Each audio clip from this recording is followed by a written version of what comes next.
Hello and welcome to Laytechs Weekly, episode 9th December 2020. Laytechs Weekly is brought to you by Laytechs, your protection from tech ignorance. My name is Sean. This week's news of the week. Google News will start paying for paywall articles. For those who don't know, Google News is an app that serves news, and it's by Google, and it's available on Android and iOS. Google has announced a $1 billion investment in partnership with news publishers to allow users of Google News read their paywall articles for free. This function is being rolled out in stages and will probably take a while before they see global access. Right now, it's available in Brazil and Germany, with publications in other countries like Argentina, Canada, France, UK, and Australia already agreeing to participate. We can foresee an arduous first step for Google to get publishers to participate, but will get easier as more and more get into the game. It's a pretty good move for Google to encourage access to premium content on their news app while also increasing the reason for people to read on their app. Publishers are starting to add paywalls into their premium articles, which is diverting most users to secondary reporting sites, which may or may not be entirely credible. So you have, let's say, the Telegraph and the New York Post and things like that, right? Who are already putting paywalls in front of their articles. They are very good articles. So because we can't read it and we are not willing to pay for it, so what we do is we wait for secondary journalist sites to read it and then rewrite it out and it goes out. But some of the best, the most valuable content in these paywall articles are actually opinion pieces by renowned journalists who provide critical arguments on a situation, right? And these are the ones that the secondary journalist sites cannot duplicate because it is a person's opinion.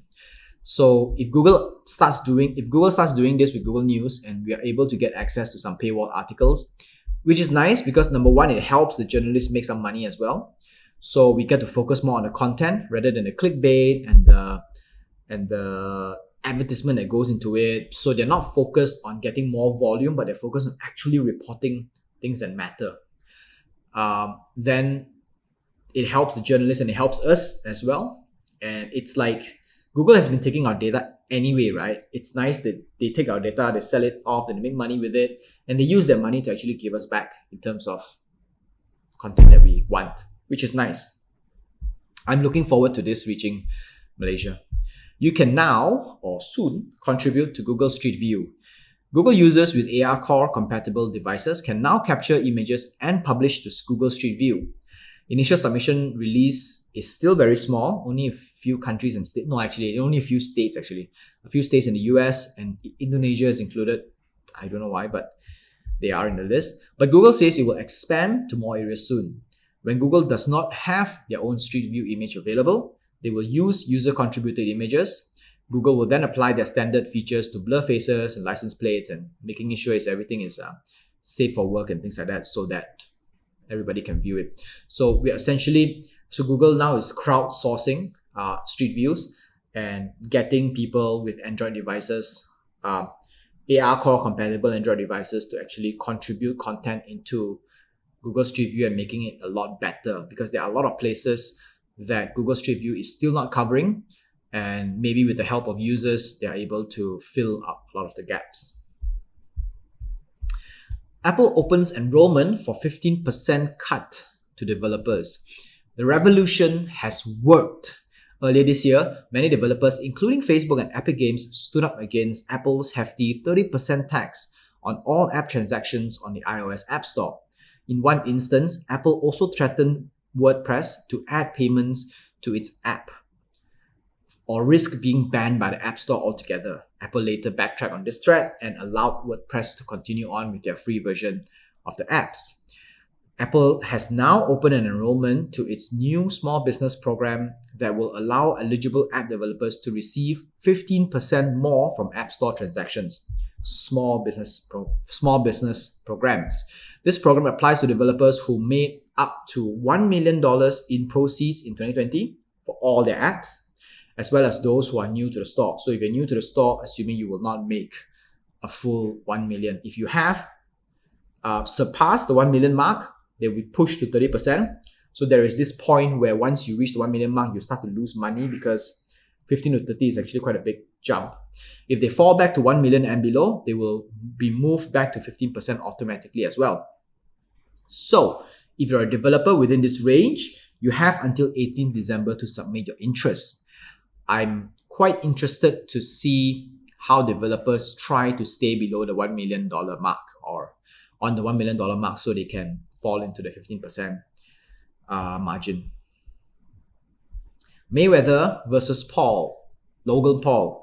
Mayweather versus Logan Paul fight shows desperation of traditional sports. Logan Paul, the YouTube star, is meeting Floyd Mayweather, the boxing star, in a boxing ring this February 2021. It will be an exhibition match and it will definitely garner some record-breaking viewership among the younger crowd. This is the first sign that traditional sporting events have failed to reach younger crowds in the platform of their choice. Their choice meaning the younger crowd's choice, not the traditional sporting event's choice. Traditional sports have been so adamant on short-term profits by only selling viewership rights to traditional media companies that they neglected the younger generation of viewers. Now, they are bringing YouTube stars into boxing rings in hopes that it will spark some interest among their followers. A boxing match like this will not be the last we will see, right? Soon there will be more YouTube stars being featured in traditional sports because soon big games like FIFA, NHL, and the lot will need to reach out to this younger audience, or they will not have an audience left because your parents will teach the kids how to watch the games and watch it with them, and creates a culture. And the kids become parents, will teach their kids as well. So if you have a cutout from this, which is the millennials and the Gen Zs moving forward at this point, they will grow up without knowing these sports and they will not teach their kids, and that's it, gone, bye-bye, no more traditional sporting. Everybody would rather be watching esports than traditional sports moving forward. Formula One racing has made a good move in recent years with a docu-series on Netflix, which got many young viewers interested in the game again. The recent success of another Netflix series, The Queen's Gambit, has also gotten many interested in chess games. Perhaps these are some successful case studies the traditional gaming industry can emulate and not reinvigorate, but they haven't been invigorated the first time, but to actually invigorate some interest, pique some interest among the young crowd of audiences. Apple's new headphone isn't revolutionary, but will sell anyway. It's called the AirPods Max. It's a set of headphones that look like any other headphones out there. With this product, Apple will be competing with the likes of Sony, Bose, Sennheiser, AKG, and not BMW. But this product isn't about competing with those better and possibly even cheaper competitors. It's proving that Apple can create a less superior product, but with a control over its ecosystem via convenient novelty features and still be able to outsell the rest.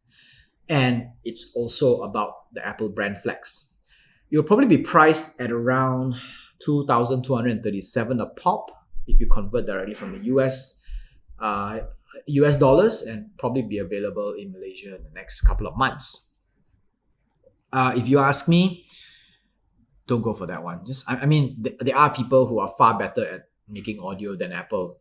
And if you want something that is iconic, an iconic design, the AirPod Max isn't iconic by any stretch. It'll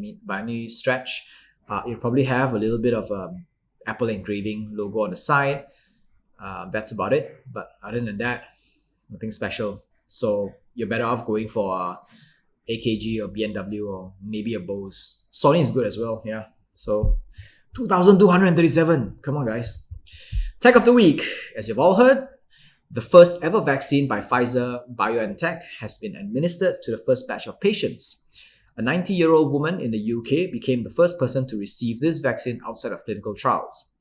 It will start working about 2 weeks after the first dose, according to documents published by the US Food and Drug Administration, the US FDA. This will also be the same vaccine Malaysia has ordered, which is set to arrive by Q1 of next year. An estimate of 70% of Malaysian population will get the vaccine. It is maybe not a tech of the week, but tech release of the year, probably, yeah. and just ready for the end of the year. Better late than never. Right, folks, that's all for this week. Laytechs Weekly is available on Anchor FM, Go, Overcast, Google Podcasts, Spotify, Pocket Cast, Radio Public, and more. Our full videos are available on YouTube, and we post bits and clips on Instagram and Facebook. This is Laytechs Weekly, episode 9th December 2020. My name is Sean. Stay safe, wear a mask. Au revoir.